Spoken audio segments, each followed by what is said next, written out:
नहीं, भारत देश के संविधान से चलता है। मैं तो चाहूँगा कि भारत के प्रधानमंत्री नरेंद्र मोदी जी बयान दें, क्या भारत हिंदू राष्ट्र बन चुका है? हम तो संविधान को मानते हैं, डेमोक्रेसी में रहते, सेकुलरिज्म की बात करते। तो इस तरह से बात करना मैं समझता हूँ कि पूरा संविधान का कत्ल करना है, संविधान का गला घोटने वाली बात है। ये आरएसएस की जो आइडियोलॉजी है देश के अंदर सिर्फ नफरत फैला रही है। इस आइडियोलॉजी से देश को बहुत नुकसान हो रहा है। डेमोक्रेसी का गला घोटा जा रहा है, सेकुलरिज्म खत्म होता जा रहा है। गंगा जमनी तहजीबी की जो भारत देश मिसाल था वो इस तरह के बयानों से खत्म हो रही है।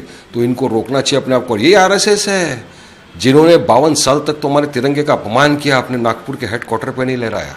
ये आरएसएस है, इनके लिए भगवा कलर जो था वो शुभ था, तिरंगा अपशुगन था। यही वो आरएसएस के लोग हैं जो आज़ादी की जंग आज़ादी में जब हमारे लोग गर्दनें कटा रहे थे, देश की आज़ादी के लिए लड़ रहे थे, शहीद हो रहे थे, उस वक्त ये ब्रिटिशरों के तलवे चाट रहे थे, ये उनकी गुलामी कर रहे थे, ये मुखबिरी कर रहे थे, उनकी माफ़ीनामे लिख रहे थे। और आज ये सिखाएंगे, ये भारत के बारे में बताएंगे, ये नेशनलिज्म की बात करेंगे, ये पेट्रोटिज्म की बात करेंगे। अरे ये संविधान को मानते नहीं, ऐसे लोगों की बात का मैं जवाब देना भी समझता नहीं। ये चुनाव आया तो इनको भी बुरखा याद आ गया, मगर जब हमारी बुरखा पहनने वाली हिजाब पहनने वाली महिला को कॉलेजों में एंट्री नहीं दी जा रही थी, भगाया जा रहा था स्कूल से, उस वक्त कहाँ थे ये? उस वक्त तो मजलिस इत्तेहादुल मुस्लिमीन खड़ी थी उन महिलाओं के साथ, हिजाब पहनने वालियों के साथ। हम उनके लिए हक इंसाफ की लड़ाई लड़ रहे थे और हम ही ने कॉलेज के पार जाके संवैधानिक तौर से वहाँ पर हमने आंदोलन किया, जिसके बाद में कॉलेज प्रशासन को वहाँ से जो निकाला था उन्हें फरमान वापस देना पड़ा। तो हम लड़ रहे थे उनके लिए, अभी आ गए हैं। तो अब बात नंबर 2 ये है कि अब जो है ये और उनके वालिद तो एनसीपी के अंदर है अजीत दादा के साथ, अजीत पवार तो बीजेपी के अलायंस पार्टनर है। तो अब मैं पूछना चाहूँगा नीतीश राणे से कि इनको भी क्या पाकिस्तान भेजेंगे? इनको 16 तारीख को पाकिस्तान की टिकट भेजी जाएगी, दी जाएगी, नहीं जाएगी? हाँ, अब इनके लिए क्या करेंगे आप तो साथ में बैठ के सत्ता की मलाई खा रहे हो ना।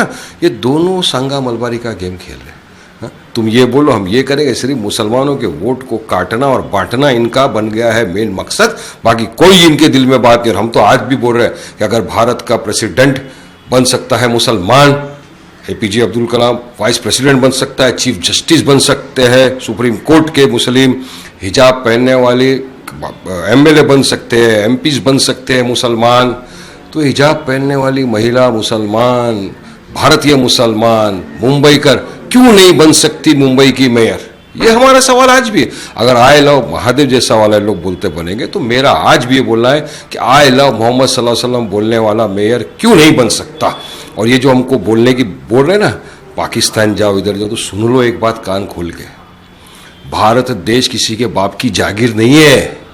जितना अधिकार नीतीश राणे का भारत पे नहीं है ना, उससे 10 गुना ज्यादा अधिकार वारिस पठान का है भारत देश के ऊपर, क्योंकि मैं यहाँ पे बाय बर्थ और बाय चॉइस रह रहा हूं।